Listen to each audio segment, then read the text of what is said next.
You don't want to get emotionally attached to your customers' problems about their property, you know, because it can reduce the quality of your performance as a contractor.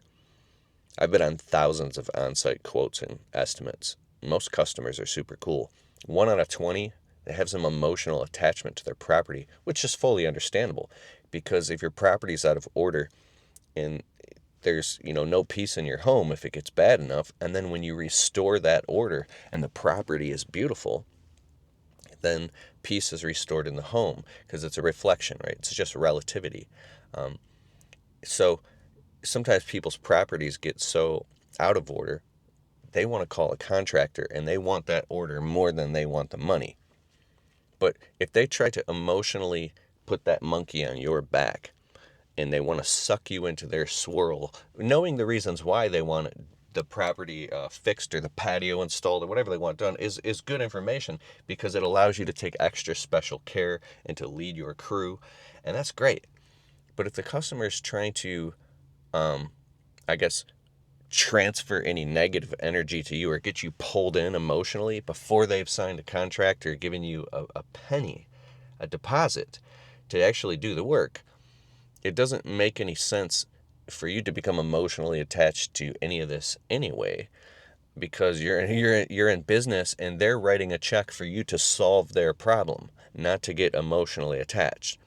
And the reason that I say this is because when you're in your first year or two of your landscaping business, you might be overly emotional because you need money and you're desperate, but you're excited about your business and clients, and so you're generating too much emotion. And what happens is like attracts like. So really professional people who can sense that coming from you probably won't want to hire you, because they don't want to deal with all that. They just want to write a check and solve a problem. And those are people that want to write bigger checks to solve problems. And there's even less emotion with the higher money levels. But at the little money levels, when you're emotional, you attract that customer just by the way you talk over the phone. They're going to hire you. It's weird. So this is a good lesson to learn, and you learn healthy boundaries. It's great. But anyways, if a customer sucks you in and emotionally, you're like, oh, I really want to help this person. Their backyard is a disaster, and oh my God, and they said they don't have a lot of money. You've already... Now, if you like to get a lot of learning lessons, which are very important, go for it. Absolutely. But don't keep repeating the same mistake or lesson over and over and over, getting emotionally sucked into jobs by customers who are just pulling you into their drama so they can get a discount. And then in the end, they're left with this beautiful property, and you're left with two nickels to rub together to make just enough money to make it to the next job. It's really stupid. It's not smart. And usually those customers, I mean, I know what it feels like to be broke. And I'm not saying that they're even broke. Some of these people are rich. But sometimes people that are over emotional or drama, they have real reasons. It's real to them. But they usually don't have the time to even speak good about you or refer you to other people. So it's an entire, it's called the low ball trap. I want you to make lots of money and love your business and smile and have customers that love seeing you do well, and they want to tip you like $500.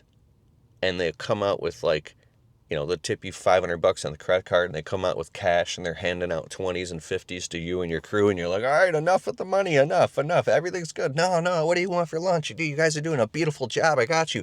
And I told my buddy Tony and Rob and Mrs. Jones about you, and they want a quote too. And now you just sold another $3,500 job. This one was $7,000. You just sold one for $12,000. An abundant business. See, when you let go of the anchors that are holding you down in emotional drama, and you realize that landscaping is a luxury service for the most part, you're not trying to look for people that will let you do their landscaping in this scarcity vibration. Landscaping is a luxury service, right?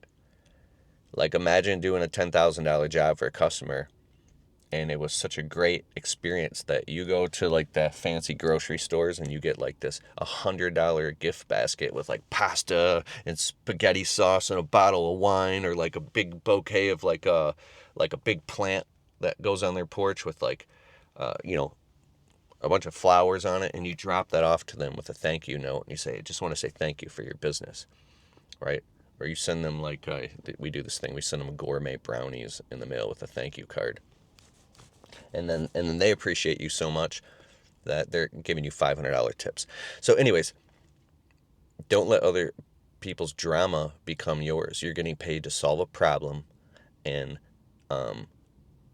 so here's one last example. I want to end it with this. Imagine you're on a property and then the customer is telling you the problem of how the tree fell over in the storm and it's lying in the ditch and there's mud all over it, and then the sod is messed up and the dog is tracking the mud all over the house. This sounds kind of cold. Imagine yourself just standing there professionally and just nodding and agreeing and thinking up what's the math, what's it going to cost to get this done, and what are you going to give them a proposal for to fix it. Full stop. There's no emotion there. You care, but if you find yourself getting emotionally attached because they're upset because the trees in the ditch and the sod is messed up, and it's like, you're like, oh, I got to help these people, and then you're wasting emotional energy, because I think you should reserve maybe that type of emotional energy for your family to, or your stress at your house or something like that. Rehearse that. It's so strange. Now, there's a difference here. I think that if you feel abundant and you feel wealthy and healthy, and let's say there's a little old lady and she has that same problem,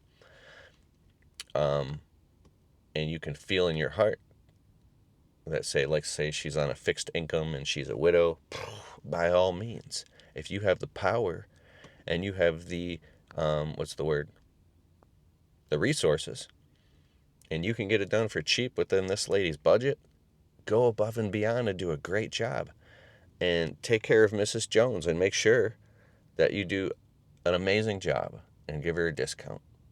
And that's a good thing, especially if she's a widow. But sometimes, this is where my humor kicks in, there will be an old Mrs. Old is not the right word. Oh my God. I can't even.